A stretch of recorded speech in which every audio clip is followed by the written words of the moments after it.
Seeing, hearing, memorizing, remembering things, and analyzing daily problems are all different types of cognitive functions.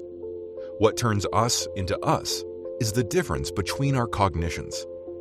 In other words, we are our minds, and the life around us is the reflection of our minds. Let's assume we had a better memory. Wouldn't this lead us to a higher level of education or a higher level of skill in our occupation? Or imagine that we had a higher analysis capability. To what extent could this make our lives more pleasant? Or we have definitely experienced occasions in life where we could prevent unpleasant accidents if we had a faster reaction. It's not hard to admit that our daily lives could have been very different only by changing a bit of our cognitive skills. What could have happened, and what could have been prevented?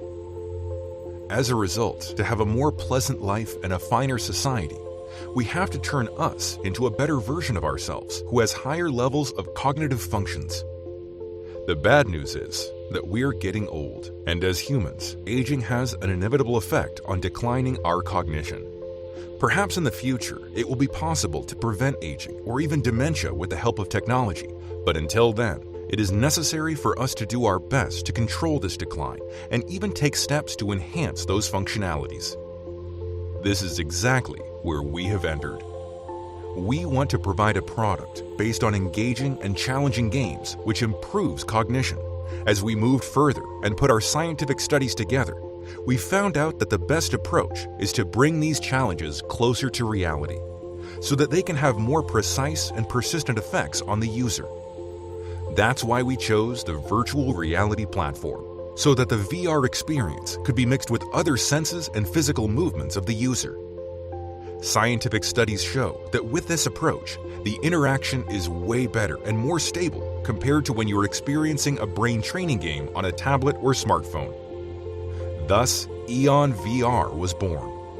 Of course, there's a long path ahead of it to become fully immersive and more realistic than what it is now, but it was just the beginning of further adventures for us.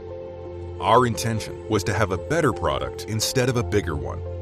The priority was to make it smart and easy to use. We concluded that artificial intelligence can be a great help to personalizing the functionality analysis, and even better than that, it can plan and schedule the exercises. Months of research and investigating the works of scientists in the field, in addition to our own experiences, assured us that we are stepping in the right direction, and how much AI can be beneficial to the improvement of our mind and also our product. We decided to provide users with all these results by a product named Neo, through which they can observe the mental improvement of themselves or the people they're in charge of and have a bigger picture and comparison.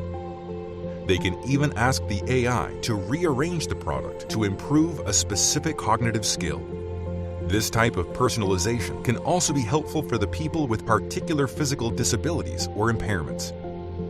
Also, the gathered data from the users creates additional value for improving the Neo AI and the performance of EonVR. We are now experimenting other methods of acquiring data. In other words, the user's mind enhances the AI, and the AI enhances the user's mind. A unique and fascinating coexistence of organic and synthetic mind. Remember 2007 and how the smartphones became a game changer in our life through providing a ground plane for countless applications? That is now occurring in a broader size.